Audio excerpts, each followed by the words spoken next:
이스라엘의 역사를 살펴보면 이스라엘 나라는 솔로몬 왕이 죽은 다음에 남쪽과 북쪽으로 나라가 나뉘어지게 되었습니다. 남쪽은 유다 왕국으로, 또 북쪽은 이스라엘 왕국으로 갈라졌습니다. 그래서 남유다 나라는 솔로몬의 아들인 르호보암이 왕이 되었습니다. 그리고 북이스라엘의 나라는 솔로몬의 충직한 부하였던 여로보암이 그 나라를 통치하게 되었습니다. 오늘 본문은 북이스라엘의 여로보암 왕의 이야기를 기록하고 있습니다. 여로보암이 북이스라엘의 왕이 된 후에 제일 먼저 한 일은 수도를 정하는 일이었어요. 그래서 사마리아 지방의 중심인 세겜 지역을 나라의 수도로 삼았습니다. 아주 참 잘한 일이죠. 왜냐하면 이 세겜은 역사적으로 굉장히 중요한 땅이기 때문이에요. 창세기 12장 말씀을 보면 아브라함이 갈대아 우르를 떠나서 장거리 여행을 한 끝에 가나안 땅으로 들어왔습니다. 그리고 처음으로 하나님께 단을 쌓은 곳이 바로 이 세겜 땅이에요. 지금도 유대인들과 팔레스타인들 모두 다 이 세겜 지역을 얼마나 중요하게 생각하는지 모릅니다. 이 세겜은 예루살렘에서 북쪽으로 약 65km 떨어진 지점에 위치해 있습니다. 여로보암 왕은 그곳에 수도를 정하고 자기의 궁궐도 세웠습니다. 그리고 이 수도를 안전하게 방어하기 위해서 맞은편에 있는 브누엘 요새도 건축했습니다. 여기까지는 참 좋았어요. 당연히 왕이라면 그렇게 할 수 있었습니다. 그런데 문제는 그 다음의 행보였습니다. 여로보암 왕은 몇 가지 치명적인 실수를 범하게 되죠. 그 결과 북이스라엘은 남쪽과 갈라진 지 200여 년 만에 북쪽에 있는 아수르 제국의 공격을 받아서 마침내 멸망을 당하고 말았습니다. 도대체 그 한 사람의 실수가 무엇이었길래 이렇게 민족의 재앙으로까지 연결된 것일까? 이 시간 그것을 우리가 살펴보면서 우리의 신앙을 한번 돌아보고 오늘의 시대에 바른 신앙 생활을 위한 타산지석으로 삼으려고 합니다. 여로보암 왕이 범한 첫 번째 실수는 예루살렘 말고 다른 곳에 예배의 처소를 만든 것입니다. 솔로몬이 성전을 완공한 후에 언제나 예배의 중심은 예루살렘이었습니다. 그곳은 온 이스라엘 백성들의 신앙의 중심지로 자리매김을 해왔습니다. 그런데 솔로몬이 죽은 후에 그만 나라가 둘로 갈라지게 되었어요. 여기에서 바로 문제가 생기게 된 것이죠. 신앙의 중심인 예루살렘은 어디에 있었습니까?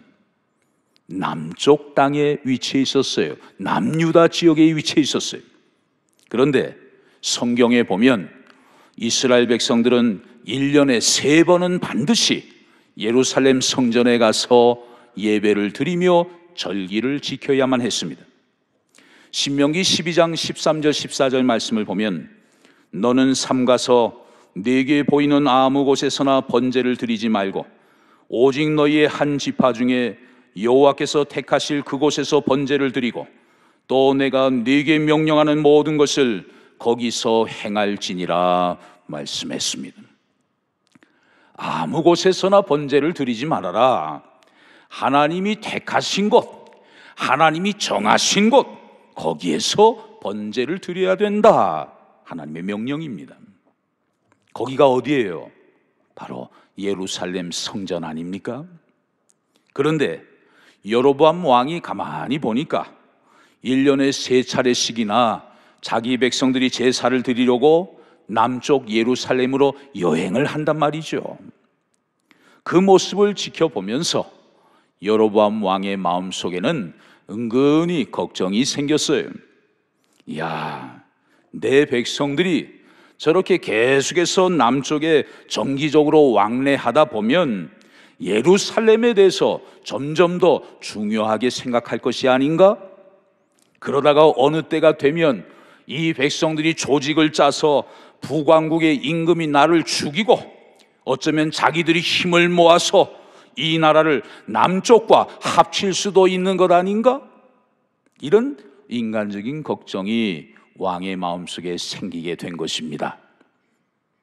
그런데 사실은 그런 걱정을 할 필요가 없었지요. 왜?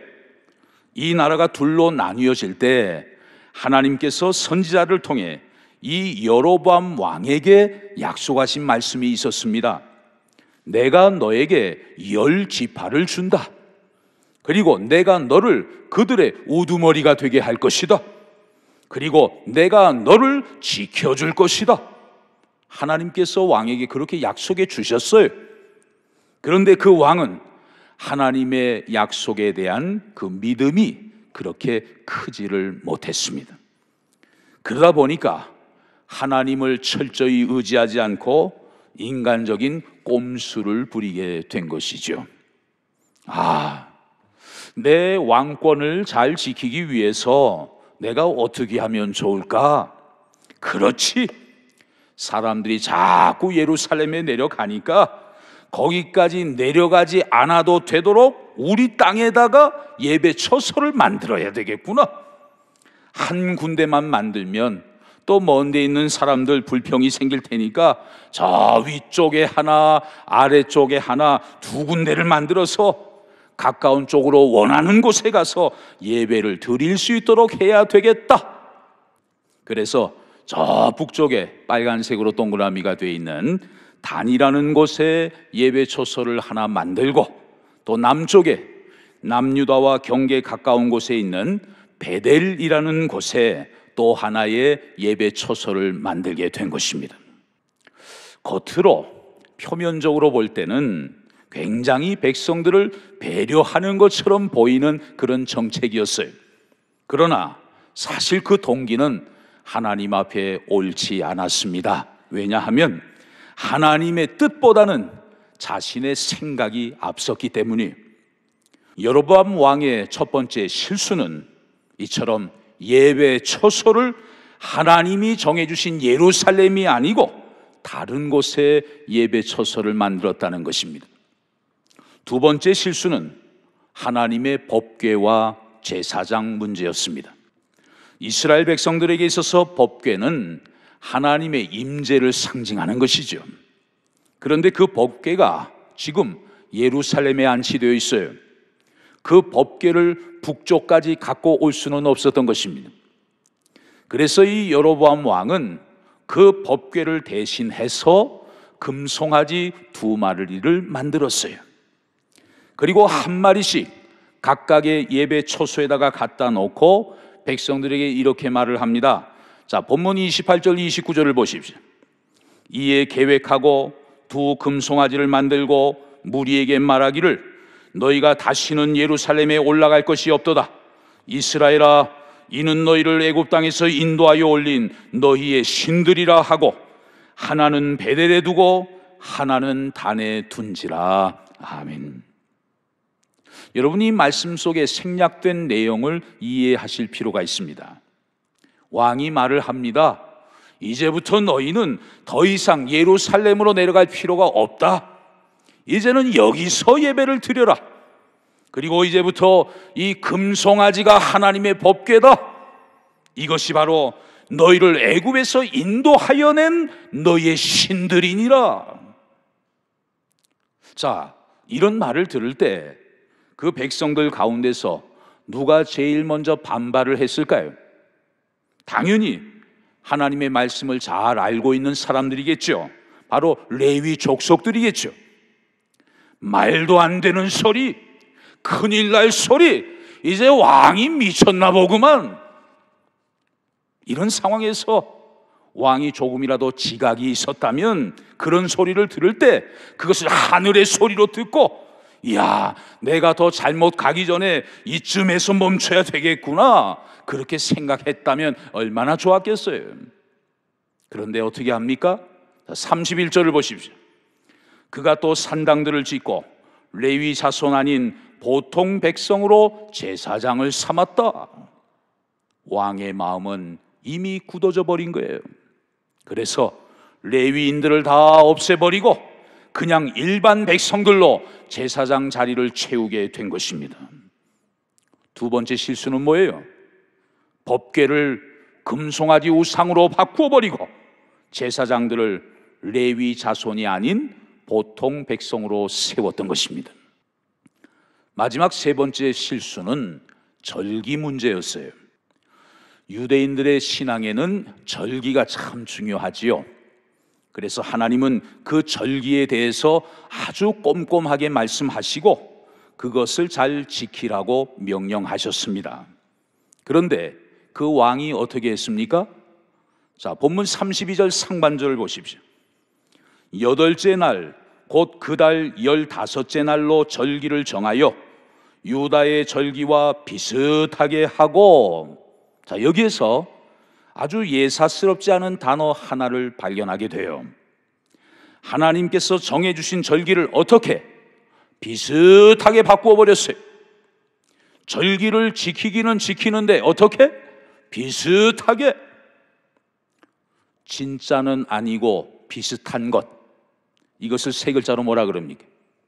사이비. 사이비. 요즘에도 이 사이비 때문에 얼마나 골치가 아파요. 또 33절을 보십시오. 그가 자기 마음대로 정한 달, 곧 8째 달 15째 날로 이스라엘 자손을 위하여 절기로 정하고 베델에 쌓은 제단에 올라가서 분향하였더라. 절기를 정하는데 어떻게? 자기 마음대로 절기를 정해버린 거예요. 결국 예루살렘 대신에 북쪽에 2개의 산당을 세웠습니다. 그리고 법궤 대신에 2마리의 금송아지를 만들었습니다. 그리고 오랫동안 지켜내려오던 그 절기 대신에 비슷하게 자기 마음대로 정해서 그 절기를 자기 마음대로 바꾸어버린 거예요. 우리는 여기에서 여로보암 왕을 통해 우리 마음속에 도사리고 있는 아주 패역한 마음을 보게 됩니다. 어떤 마음일까요? 신앙생활을 하긴 하는데 자기 원하는 대로 하는 것입니다. 예배를 드리기는 드리는데 자기 편한 대로 드리는 것입니다. 절기를 지키기는 지키는데 비슷하게 자기 마음대로 지키는 거예요. 한번 따라해 보십시다. 비슷하게 자기 마음대로. 이러한 정치적인 술수, 정치적인 꼼수는 일시적으로는 그에게 정치적인 안정을 가져다 주는 것처럼 보였을 거예요. 그러나 결과적으로는 하나님이 함께 하시지 않았고 하나님의 저주와 심판을 자초하는 그런 단초가 되고 말았던 것입니다. 북왕국 이스라엘의 역사를 보면서 참으로 안타까운 사실이 있어요. 그것은 초대 왕이었던 여로보암 왕 때 섬긴 금송아지 신앙이 그 마지막 임금인 호세아 왕 때까지 그대로 이어졌다는 사실이에요. 그래서 결국 북이스라엘은 이 우상 숭배의 전통으로 말미암아 아수르에게 마침내 멸망을 당하고 말았던 것입니다. 이야, 첫 단추가 이렇게 중요한 것이로구나 새삼 깨닫게 됩니다. 여러분, 이 여로보암 왕의 죄를 우리말로 단 한 문장으로 표현을 한다면 편의주의적인 신앙이라고 말할 수 있겠어요. 편의주의적인 신앙. 좀 더 편안하게, 좀 더 쉽게 내 마음대로 신앙생활을 하고 싶은 거예요. 이것이 오늘날 우리의 모습 아닙니까? 어떤 분이 산업혁명을 제1차부터 오늘날 제4차까지 아주 쉽게 재미있게 표현을 했습니다. 더 편하고 싶고, 더 게으르고 싶고, 더 즐기고 싶은 마음이 산업혁명의 원동력이 되었다. 예를 들면 이런 거죠. 처음에는 논까지 밭까지 늘 걸어 다니고 수레를 끌고 다녔어요. 그런데 어떻게 하면 좀 더 편안하게 다닐 수 있을까? 그것을 고민하다가 증기기관차가 만들어졌다는 것입니다. 이게 바로 1차 산업혁명이라는 거예요. 또 고민을 합니다. 이렇게 이 제품을 좀 더 많이, 좀 더 빠른 시간에 더 쉽게 만들 수 있는 방법은 없을까? 그러다가 전기가 발명되어서 밤에도 일을 할 수 있게 되었어요. 또 컨베이어 시스템이 따라오면서 자동화 기계 시스템이 만들어졌어요. 이것이 바로 2차 산업혁명이라는 것이죠. 또 고민을 합니다. 사람이 머리를 좀 안 쓰고 스트레스를 좀 덜 받고 복잡한 계산과 기억을 이 기계가 좀 대신해 줄 수는 없을까? 그런 것을 고민을 하다가 컴퓨터가 등장을 했어요. 이게 바로 3차 산업혁명이 되었다는 거죠. 그래서 이제는 기계들이 다 일을 하게 하고 사람들은 기계 켜고 끄고 이제 시스템만 관리하게 되었다는 것입니다. 또 고민을 합니다.